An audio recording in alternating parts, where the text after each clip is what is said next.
High friends, welcome back to my channel.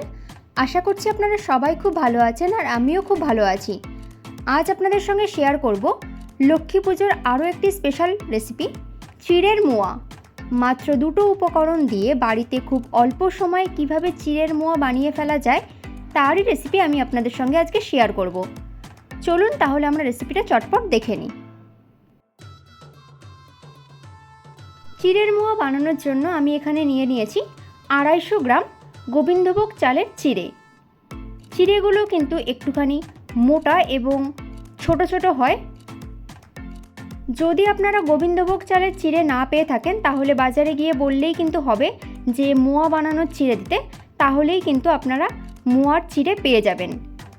এবারে আমি চিড়েগুলোকে একটু সামান্য বেছে নেব, কারণ চিড়ের মধ্যে অনেক সময় ময়লা তারপরে ধান থাকে, তাই জন্য খুব ভালো করে চিড়ের মোয়াগুলোকে করার আগে আমি চিড়েটাকে খুব ভালো করে বেছে নেব। ভাজার জন্য যে চিড়ে আমরা ব্যবহার করি সেই চিড়ে দিয়ে কিন্তু মোয়া খুব একটা বেশি ভালো হয় না, তাই মোয়া বানানোর জন্য এই ধরনের ছোট এবং মোটা চিড়ের প্রয়োজন হয়। সম্পূর্ণ চিড়েটা আমার খুব ভালো করে বেছে পরিষ্কার করে নেওয়া হয়ে গেছে। এবারে আমি চিড়েটাকে ভেজে নেব। তার জন্য একটা শুকনো কড়াইয়ের মধ্যে আমি আগে থেকে বেছে পরিষ্কার করে রাখা চিড়েটা দিয়ে দিলাম। তারপর গ্যাসের ফ্লেমটাকে একদম লোতে করে দিয়ে মিনিট 5-7 সময় ধরে আমি চিড়েটাকে হালকা করে একটু ভেজে নেব। চিড়ে ভাজবার সময় গ্যাসের ফ্লেমটাকে কিন্তু কখনোই হাইতে রাখবেন না, তাহলে কিন্তু চিড়েটা খুব তাড়াতাড়ি পুড়ে যাবে। আর চিড়ে কিন্তু খুব বেশি সময় ধরে ভাজবার একেবারেই প্রয়োজন নেই। যদি অতিরিক্ত চিড়েটা ভেজে নেওয়া হয় তাহলে কিন্তু চিড়ের মোয়া খুব বেশি শক্ত হয়ে যাবে, তাই আমাদের খুব বেশি কিন্তু চিড়ে ভাজা যাবে না। হালকা করে আমি একটু চিড়েটাকে ভেজে নেব। চিড়েটা আমার ভেজে নেওয়া হয়ে গেছে। এবারে আমি চিড়েটাকে তুলে একটা আলাদা পাত্রে নামিয়ে রাখলাম। এবারে ওই একই কড়াইতে আমি দিয়ে দিচ্ছি 1/2 কাপের থেকেও একটু কম পরিমাণে জল। গ্যাসের ফ্লেমটাকে হাইতে করে দিয়ে জলটাকে একটু ফুটতে দেব। তারপর ওই জলের মধ্যে আমি দিয়ে দেব 200 গ্রাম আখের গুড়। এই মাপটা কিন্তু আপনারা অবশ্যই খেয়াল রাখবেন। আমি এখানে 250 গ্রাম চিড়ের জন্য 200 গ্রাম গুড় ব্যবহার করেছি। যদি গুড় আর চিড়ের মাপটা একদম সমান রাখা হয় তাহলে কিন্তু চিড়েটা খুব বেশি ভালো হয় না, তাই অবশ্যই কিন্তু চিড়ের মোয়া বানানোর জন্য এই মাপটা আপনারা অবশ্যই খেয়াল করবেন। এবারে গ্যাসের ফ্লেমটাকে হাইতে করে দিয়ে গুড়টাকে খুব ভালো করে জাল দিয়ে নেব।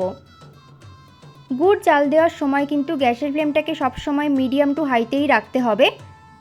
আর এটাও কিন্তু খেয়াল রাখতে হবে গুড়টা যাতে পুড়ে না যায়, তাই গুড় জাল দেওয়ার সময় খুব ভালো করে আমাদের গুড়টাকে ক্রমাগত নাড়তে থাকতে হবে। আর এই চিড়ের মোয়া বানানোর জন্য কিন্তু আমাদের গুড় খুব বেশি জাল দেওয়ার একেবারেই প্রয়োজন নেই। নাড়ু বানানোর জন্য আমাদের যতটা পরিমাণে চিট গুড়ের প্রয়োজন হয়, এই চিড়ের মোয়া বানানোর জন্য কিন্তু একদমই অতটা বেশি চিট গুড়ের প্রয়োজন হয় না। গুড়টা আমার জাল দেওয়া কমপ্লিট হয়ে গেছে। গ্যাসের ফ্লেমটাকে আমি লোতে করে দিয়েছি। দেখুন গুড়টা কিন্তু আমার একদম পারফেক্ট জাল দেওয়া হয়ে গেছে। এবারে আমি গ্যাসের ফ্লেমটাকে বন্ধ করে দিয়ে এর মধ্যে দিয়ে দেব আগে থেকে ভেজে রাখা চিড়ে। তারপর চিড়ে আর গুড়টাকে খুব ভালো করে আমি মিশিয়ে নেব। চিড়ে দেওয়ার পর কিন্তু গ্যাসের ফ্লেমটাকে কখনোই অন রাখবেন না, সব সময় কিন্তু গ্যাসের ফ্লেমটাকে বন্ধ করে দিয়ে তারপরেই গুড় আর চিড়েটাকে মেশাতে হবে, তা না হলে কিন্তু চিড়েটা নরম হয়ে যায়। গুড় আর চিড়েটা কিন্তু খুব ভালো করে আমার মিশিয়ে নেওয়া হয়ে গেছে। এবারে আমি চিড়েটাকে একটা আলাদা পাত্রে নামিয়ে নিলাম। আর অবশ্যই কিন্তু যে পাত্রে নামাবেন সেই পাত্রে সামান্য পরিমাণে একটু ঘি, সাদা তেল বা সর্ষের তেল ব্রাশ করে নেবেন, তা না হলে কিন্তু চিড়েটা থালাতে বা পাত্রে লেগে যাবে।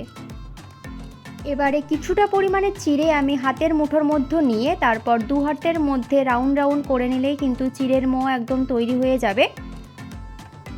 আপনারা আপনাদের পছন্দ মতন সাইজেও কিন্তু চিড়ের মোয়া বানিয়ে নিতে পারেন, তবে চিড়ের মোয়া কিন্তু খুব বেশি বড় হয় না, তাই মাঝারি সাইজের চিড়ের মোয়া আমি বানিয়ে নিচ্ছি। আর গরম থাকতে থাকতেই কিন্তু আমাদের চিড়ের মোয়াগুলোকে পাক দিয়ে নিতে হবে, তা না হলে কিন্তু খুব বেশি শক্ত হয়ে যাবে। এইভাবে আমি প্রত্যেকটা চিড়ের মোয়া বানিয়ে রেডি করে নেব।